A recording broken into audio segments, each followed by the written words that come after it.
오늘 본문은 이렇게 시작됩니다. 명절에 예배하러 올라온 사람들 가운데 그리스 사람 몇이 있었는데, 여기 그리스 사람 몇은 유대교로 개종한 이방인입니다. 사도행전은 이들을 하나님을 경외하는 사람들이라고 불렀습니다. 유월절을 맞아 성지 순례차 예루살렘에 들렸습니다. 이들은 성전의 바깥들인 이방인의 뜰에서 예배할 수 있었습니다. 그들이 예수님의 제자인 빌립을 찾아가서 청했습니다. 우리가 예수님을 뵙고 싶습니다. 소문만으로 들었던 예수님에 대해 좀 더 깊이 알고 싶었던 것입니다. 빌립은 안드레와 함께 그들의 부탁을 예수님께 전해드렸습니다. 뵙고 싶다는 전가를 받으신 예수님은 그리스 사람들과 만남을 특별한 기회로 삼으셨습니다. 예수님은 예상 밖의 말씀을 하셨습니다. 우선 그 첫 말씀인 23절은 다음과 같습니다. 인자가 영광을 받을 때가 왔다. 여기서 영광을 받을 때가 왔다는 말씀은 예수님을 이 땅에 보내신 하나님 아버지의 뜻을 온전히 이루시고 다시 보내신 분에게로 돌아가셔야 할 때가 왔다는 뜻입니다. 곧 예수님의 죽음의 시간을 가리킵니다. 세상 사람들에게 복음을 전하는 일이 하나님 아버지로부터 받은 예수님의 소명인데 이제 이방인들까지 예수님께 나왔으니 하실 일이 끝나가고 있다는 것입니다. 예수님은 이방인들이 자기에게 몰려오는 조짐에서 당신이 영광을 받을 때가 임박했다는 확실한 전조를 보신 것입니다. 왜냐하면 예수님의 죽음과 부활과 성령의 오심은 이방 민족들이 몰려오는 일의 전제이기 때문입니다. 그런데 영광과 죽음이 긴밀하게 연결되어 있습니다. 오늘 본문의 말씀을 정리하면 이렇습니다. 33절입니다. 이렇게 말씀하심은 자기가 어떠한 죽음으로 죽을 것을 보이심이로라. 신약 성경은 예수님의 십자가에서의 죽음을 복음의 핵심으로 간주하고 있습니다. 우리 모두는 죽습니다. 그게 우리의 피할 수 없는 타고난 운명입니다.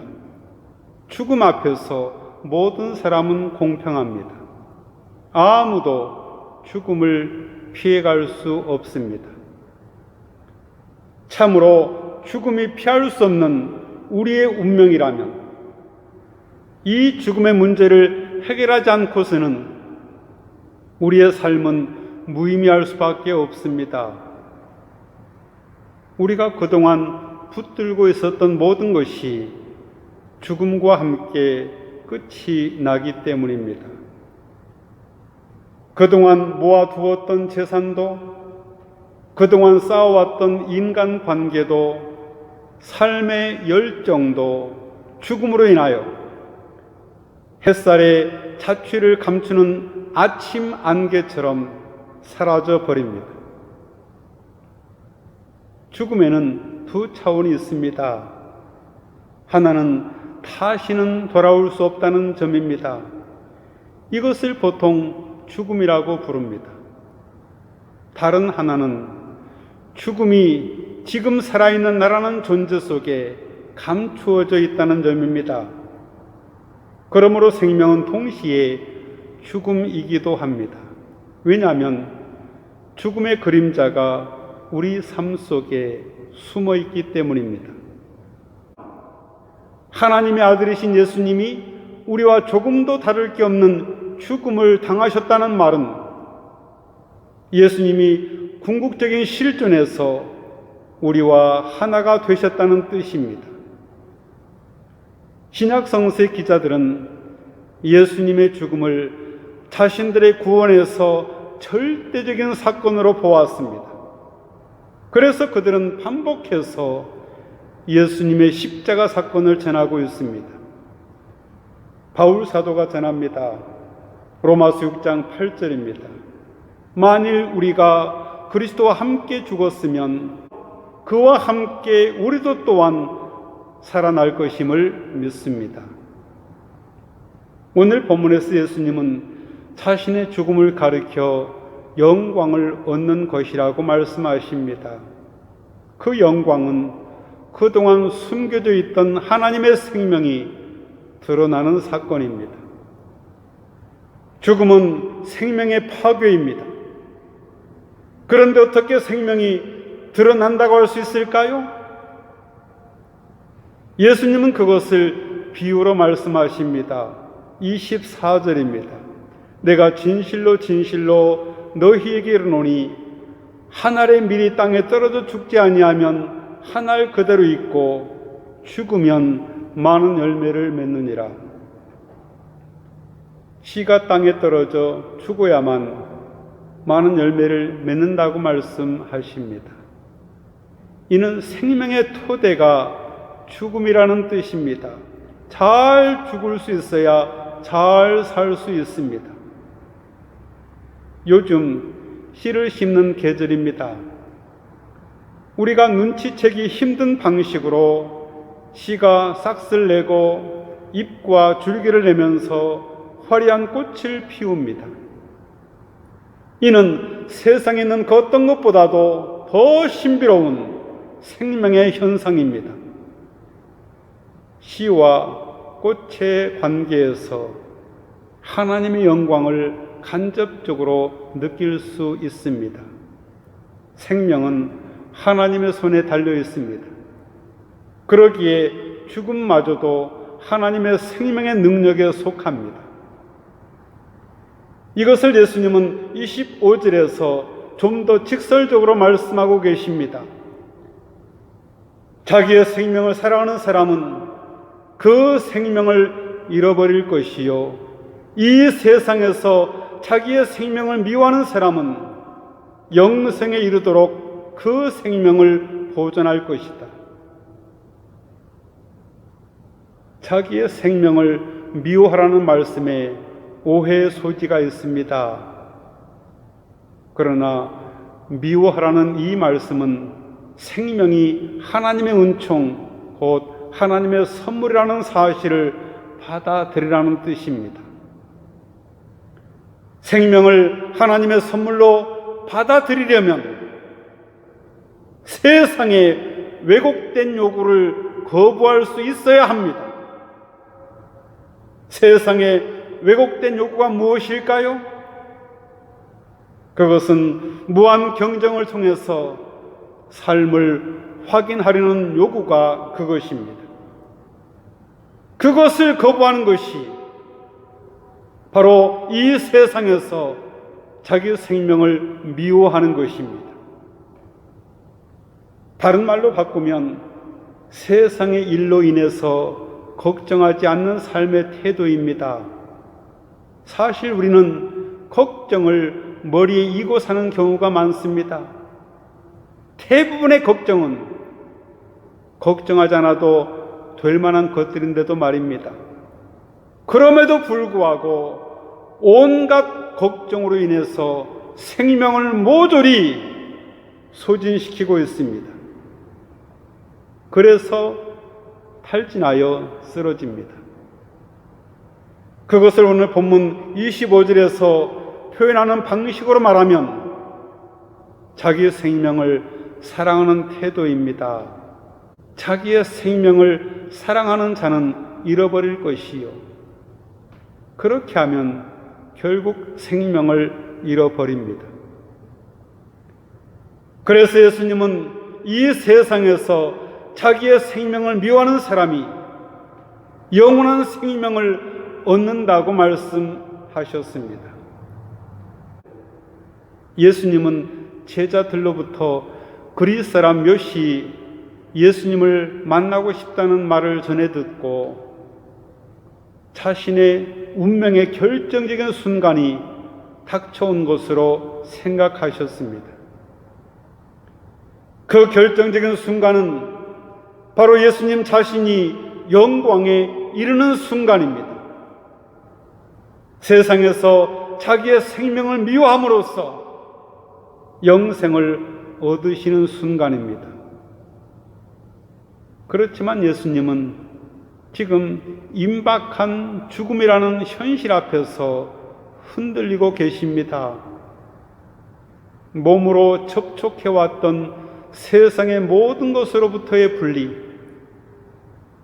사랑하는 이들과의 작별, 기억의 소멸, 그뿐 아니라 자연스러운 죽음이 아니라 폭력적인 죽임의 현실을 생각하며 예수님은 괴로워하십니다. 예수님의 마음이 일렁거립니다. 살고 싶은 마음과 죽음을 받아들여야 한다는 마음이 부딪혀 삼각 파도를 일으킵니다. 오늘 본문 요한복음 12장 27절에서 예수님은 자신의 마음의 괴로움을 이렇게 토로하고 계십니다. 지금 내 마음이 괴로우니 무슨 말을 하여야 할까? 아버지, 이 시간을 벗어나게 해 주십시오. 이렇게 말씀을 드릴까? 그러나 예수님은 흔들리는 마음을 떨쳐버리고 단호하게 말씀하십니다. 아니다. 이 한마디가 천둥처럼 가슴에 울려옵니다. 이 한마디를 못해 우리의 삶이 누추합니다. 예수님은 이어서 말씀하십니다.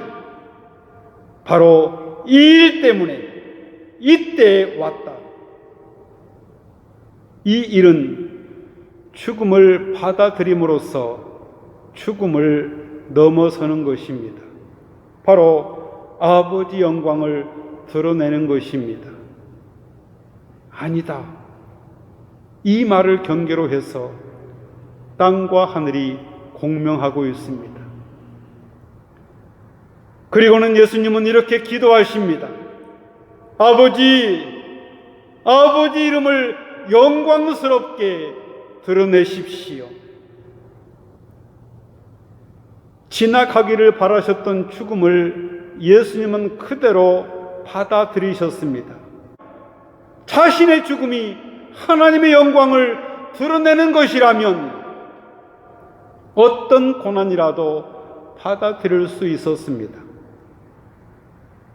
예수님은 어떻게 자신의 운명을 이런 방식으로 받아들일 수 있었을까요? 예수님은 자신의 생명을 자신의 것으로 보신 것이 아니라 하나님의 은총으로 보셨습니다. 그때 하늘에서 소리가 들려왔습니다.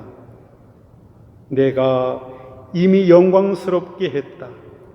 또다시 영광스럽게 할 것이다. 그렇습니다. 우리는 한 방울의 물방울처럼 세상에서 잠시 살아갑니다. 물방울이 모여서 강물이 되고 강물이 모여서 바다를 이루는 것처럼 우리의 생명은 하나님의 생명이라는 바다로 흘러 들어갑니다. 우리는 예수 그리스도의 운명과 하나가 됨으로써 그리고 그 사실을 받아들임으로써 영원한 생명을 얻게 됩니다. 로마서 8장 17절에서 사도 바울이 말합니다. 우리가 자녀이면 또한 상속자입니다. 우리가 그리스도와 함께 영광을 받으려고 그분과 함께 고난을 받으면 우리는 하나님이 정하신 상속자요 그리스도와 더불어 공동 상속자가 됩니다. 같이 기도하겠습니다. 사랑하는 하나님, 저희의 움켜쥔 주먹을 펴기가 너무 두렵습니다. 더 이상 붙들 것이 없을 때 저희는 누구일까요? 빈손으로 주님 앞에 설 때 저희는 누구일까요? 서서히 손을 펴 깨닫게 도와주옵소서. 저희가 소유하고 있는 것이 저희가 아니라 주님이 저희에게 주시려는 것이 곧 저희임을, 주님이 저희에게 주시려는 것은 생명입니다. 그것도 영원한 생명입니다. 예수님의 이름으로 기도하옵나이다. 아멘.